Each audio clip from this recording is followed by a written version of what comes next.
Hello, everybody. We're back. We've got another special guest episode of Armchair Keepers of Arcane Secrets. I'm your host, Matt Ryan, and our other host, Bob Geis. Bob. Why don't you introduce our special guest today? This is not just a special guest. This is a super special guest. This is Super. the one, the only Rick Meints, President, CEO of Chaosium. That's right. Yep. Well, or Meints, Rick Meints. Yeah, usually I go by Rick Meints, but it's okay. I would go by Bob Geis often. Bob, well, it's Bob Geis, isn't it? Sometimes. And whatever. Meints. EI, is we both agree, is pronounced like the letter I. As in we had so much rain in the park next door that we got a goose overnight. We had a goose.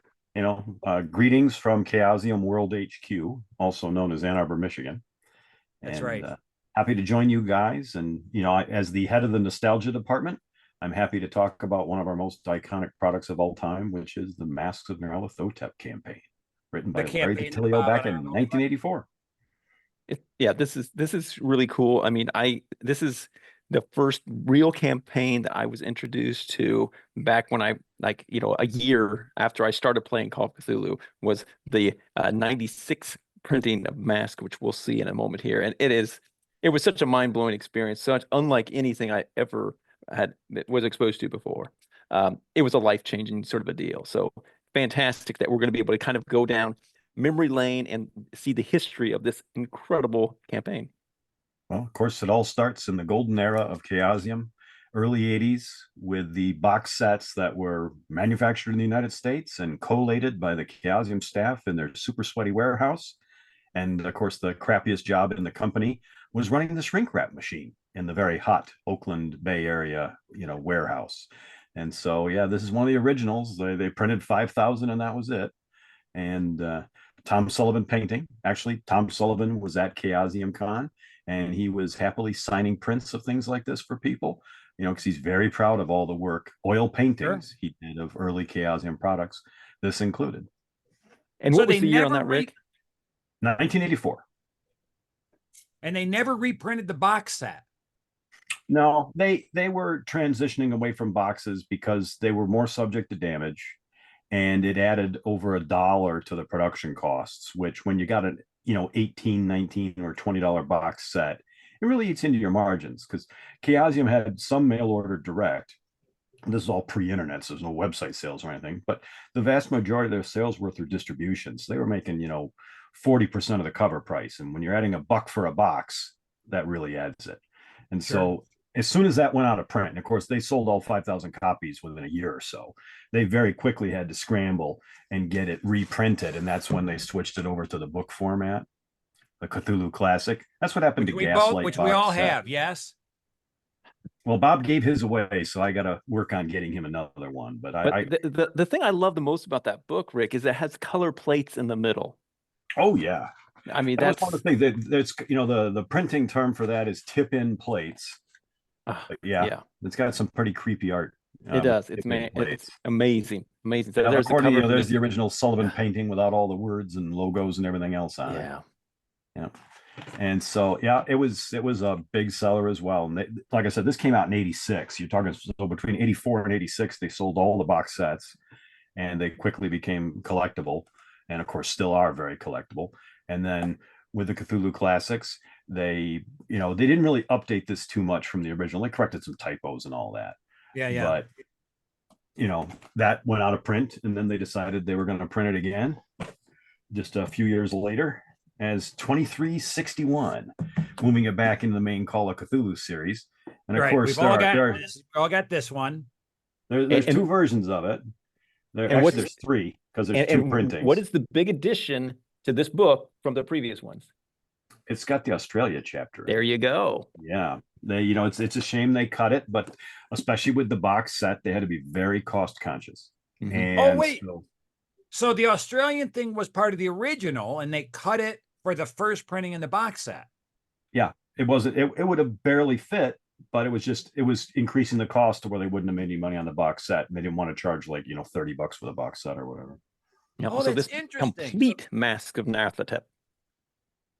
And so there are two main printings of that. We kind of call it small art, big art versions. It's real easy to tell them apart just by the covers. Yeah, But of yeah. course, the one thing they did that not as many people know about is they did a very limited number of the hardcover version of it for 2361. So, and it's a nice hardcover. And one of the reasons they did it was for Chaosium's 25th anniversary. So it was done 25 years ago, since this is our 50th anniversary this year in 2025, founded by Greg Stafford in 1975.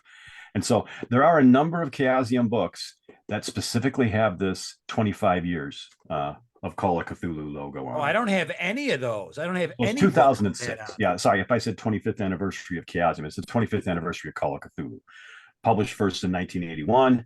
And so in 2006, there are a number of these that I didn't even know about it until long after I joined Chaosium. And then people pointed out, well, I have Beyond the Mountains of Madness, and I have that in soft cover and hardcover, which the hardcover is really rare.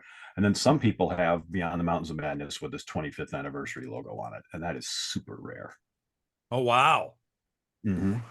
Of course, one of the rarest things, if I can digress just for a second. Here we go. They, for the 25th anniversary, they did the 5th edition rulebook. Oh, wow. As 2009 H. We think there are maybe 25 of these in the world. And we auctioned one of the only spares we had at Chaosium Con. And I don't know if you heard how much it went for. No. $3,000. But it's got that 25th There's the anniversary. logo. Yeah. That's what you got to look for. That is truly a collector's item. Yes. And so those 25th anniversary ones, including masks, they're the rare ones to get. They're all hardcovers.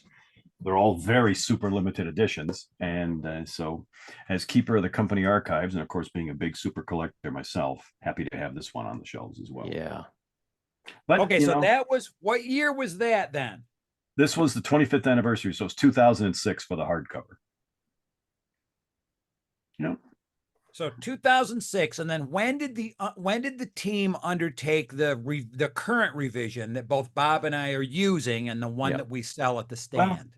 Well, there's one more along the way. Chaosium 23118. This is you can tell the easiest way to tell is it's got a different number instead of 2361. It's 23118, and it came out in 2010. So it's 15 years old now. They did it in soft cover, but the one cool version, which they did very, very few books like this, is the hardcover cloth bound kind of library edition, as it's known. You got one of those, Bob? No, see, I mean, again, I'm no Rick collector. I try to collect things that have a personal sentimental value. That's why I wanted so desperately to get a copy of the original Orient Express in the box. And like this, I ran this, but I want to get a copy of the 90, even more so than the box set. I want to get a copy of the 86 soft cover. Cthulhu Classic one. I'll get you one, Bob. We've got a few spares. I can for fantastic. Again, because that's again, I've already this one right here, poetic about that one right there. 3305 Cthulhu Classics. 3304. Look, Bob, I own it. It's in my hands, Bob. I see that. that. I think it's not that far away. I can get there in a few hours, man, and rob that from you. Yeah, it's quicker to get to me than to get to Ithaca, New York. There's no good highway to get to Ithaca. So. I get lost. As Rick knows, because Rick has visited my house, Bob. And cool house, lots of cool stuff in it. A very dumb dog. Yeah, a very dumb dog. So when did the current version, right? The slipcase set, right? With 666 pages and plus the handouts. Yep. I've got one on the shelf. I'd have to go and grab it. When did the team start working on this? Oh, I knew you were going to call me on that. They started working on it after I joined the company. It was like 20. If you give me a second, I can look it up. Keep talking about something. Well, one of the things that I'm really I love, again, as a fanboy, the fact that you partnered with H.P. Lovecraft Historical Society to do the prop set for masks. That, for me, was such a big deal, such a game changer. I love seeing that. So that was super exciting because, again, I as a Cthulhu player, as a Cthulhu keeper, love the props. All the players love the props. And to get those props from those guys, it's just amazing. So I love that. Yeah, well, yeah, I love that prop set too. I mean, you know, because Masks was published by us in 2018, so they probably started working on it 2014. Do you think? It's a huge project. They added the Peru prequel chapter. They updated and put a lot of supplemental information about all the locations, be it London, Shanghai, so a lot more background information, making it a little bit more sandboxy. And of course, they totally upped the number of handouts included in ours. But of course, our handouts, cool and nice and nifty as they are, we all, of course, got our H.P. Lovecraft Historical Society gamer prop set. We all got it. Yes, we all do. And you know, any award winning, very deservedly of that. You know, their craftsmanship and quality, it's top notch. You know, they've been doing this since 1984, which is the same year Masks first came out. So, right, you know, they've been involved with H.P. Lovecraft and all things Lovecraft for, you know, over 40 years now. So, which is awesome. Absolutely know what they're doing. Yeah, but that's not the top of the mountain with the props, though, is it, Rick? No, it's not. I don't know how many people know about it, but that's the deluxe prop set, you know, because there's a basic one and there's the deluxe. Right. And there's the super deluxe. Look at that. Set. Look at that. This is the shipping box. Just wheel that thing from the side. There's no box within a box. This thing must weigh better part of 50 pounds. Just so you know, it is not a light box. Set it. Come on, set it down. It's 30 pounds. Sorry, it's 30 pounds. It says right on the shipping label, 30 pounds. But it just dials everything up to 11. And, you know, I mean, just even the table of contents list of the super deluxe edition, which they're sold out of now. I think they did 100 of them, and they sold them for at least $1,000. I think it was $1,000 they went for. And unfortunately, they don't have a lot of information on it that I could find on their website. But yeah, it's got a super deluxe list of all the stuff that comes in the box by chapter. So it's got, you know, the case files for the New York folder, the England folder, Egypt folder, Kenya, Australia, China, plus various artifacts. You know, so a lot of reference of where you can pull these in. But you know, it's just amazing what it's got in the box. We'd have to spend, you know, half an hour just going through all of it. But it's you know, it's one little example. What is that? It looks like it's an African. Hope I'm not giving any spoilers here, but what it's got inside of it that's really cool is it's got a miniature kudu horn. Oh my gosh! With the it's an animal, and it's a real horn. This is real horn. You've got to be kidding me. So I've only played part of the campaign. I don't want to go into a lot of details. That's a fly whisk. That's the fly whisk. Yeah. What's the fly whisk for? Well, you won't know because you're not playing Kenya. So that's in here. We go, folks. It's really tightly packed, so I got to be careful going through it. But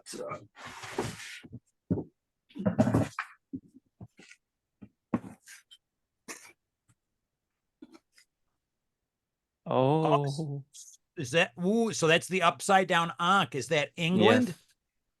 Or, you know, it's in a velvet lined case. What in the world is it? Oh my God. I don't know if you can feel the energy at home, folks. I'm telling you. I feel like there should be an appropriate kind of. Oh, I'm telling you, exactly. I just hope something doesn't attack me while I'm going through it. You know, it could be a real live scenario. This is how the convention scenario starts.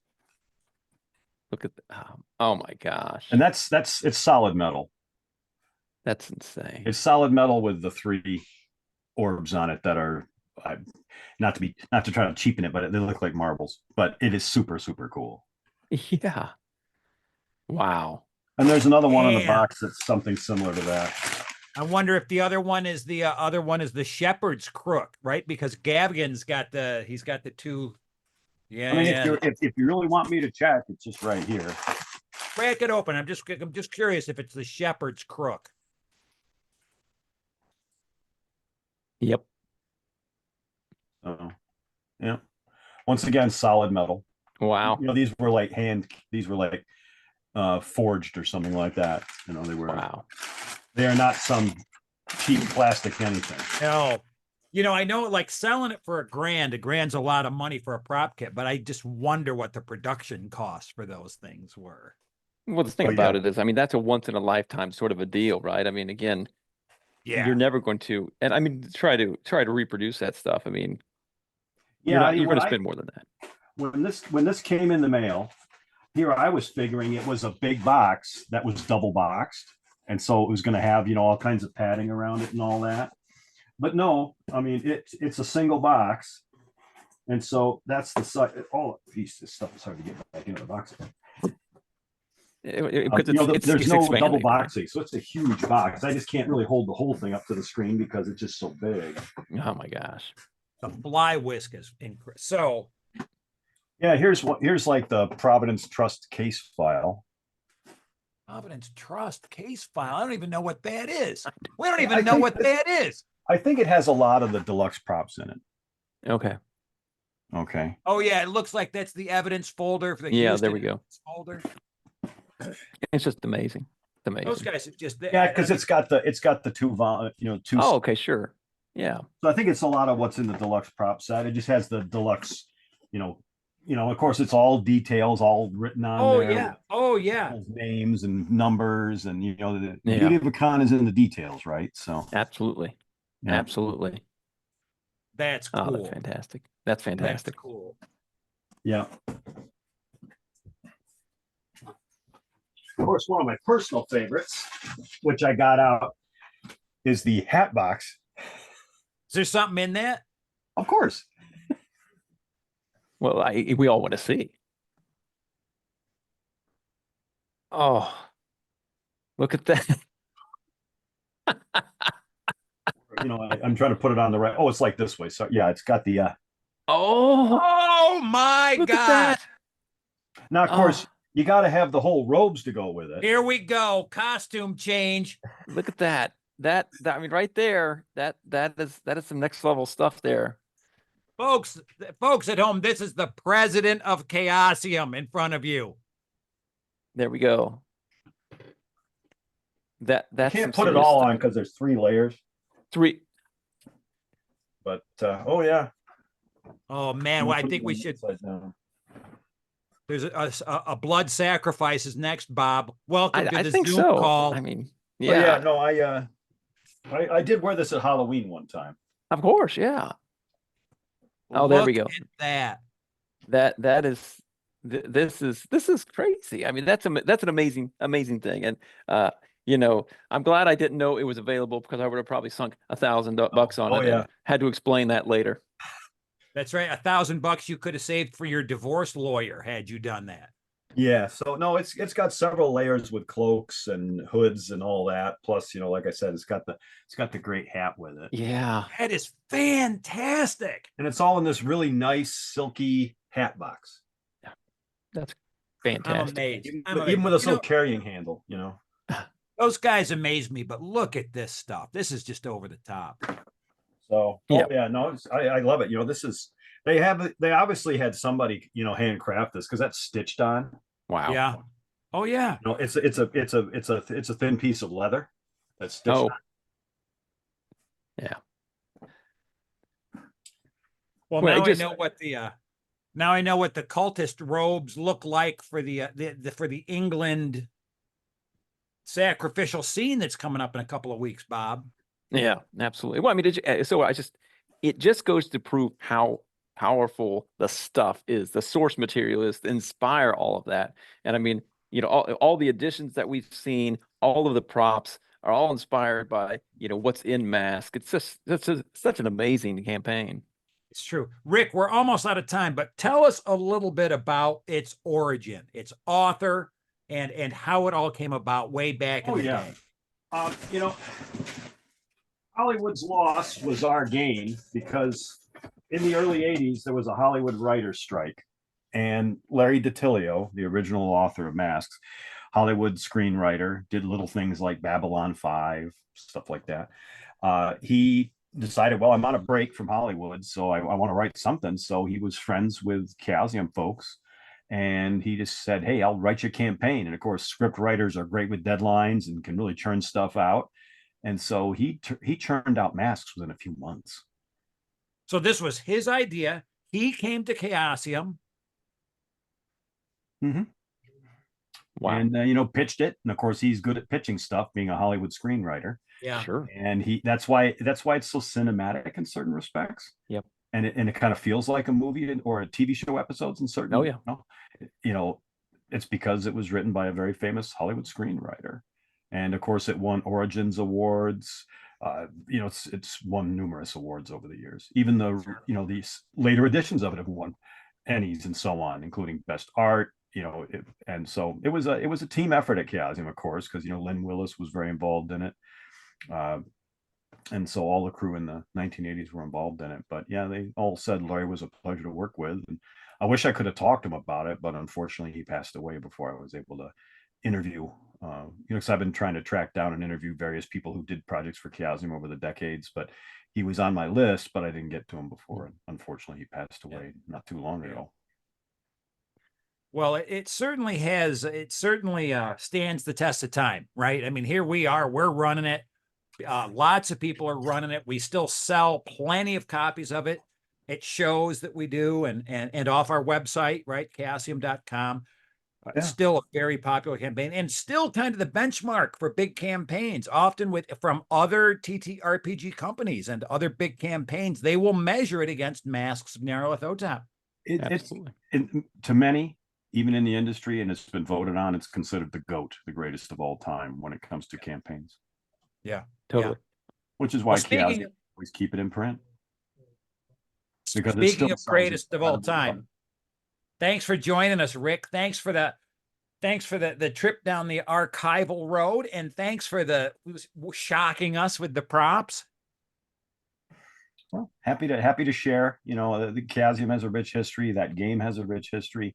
Happy to share it because a lot of people don't realize just how much over the years it's improved, evolved, and gotten better. And so always happy to grab stuff off the shelves and share it with our fans, because we wouldn't be here without them. And if they love hearing more about it and the history of it and all that, that's why the nostalgia department exists. That's right. Fantastic. And speaking of our fans, in just a couple of weeks or even shorter, depending on when we air this, you're going to be in England, Rick, and you're going to be at Chaosium Con UK, our first Chaosium Con UK. Yep. And you're going to be able to shake please hands. Join us. It's the May 23rd weekend. It's the weekend before UK Game Expo. It's right outside of Milton Keynes. There's still badges available, not to do the heavy sell, but it's all things Chaosium, part of our 50th anniversary celebrations. There's a lot of Call of Cthulhu going on there, including a few people you might have heard of called Mike Mason, Lynn Hardy, Paul Fricker, and a number of others. So it's definitely the place to be when it comes to all things Nyarlathotep, Call of Cthulhu, the mythos, and all things Chaosium. Well, have a good time there, Rick. Bob, are there any parting words you would like to do? Some begging, maybe? It is my time of all times. Now we have Rick on here, so we are bringing the goods. So tell all your friends that this is the premier YouTube channel that you want to subscribe to. So hit that button. Yep, you guys are doing great work on this, and I look forward to more installments.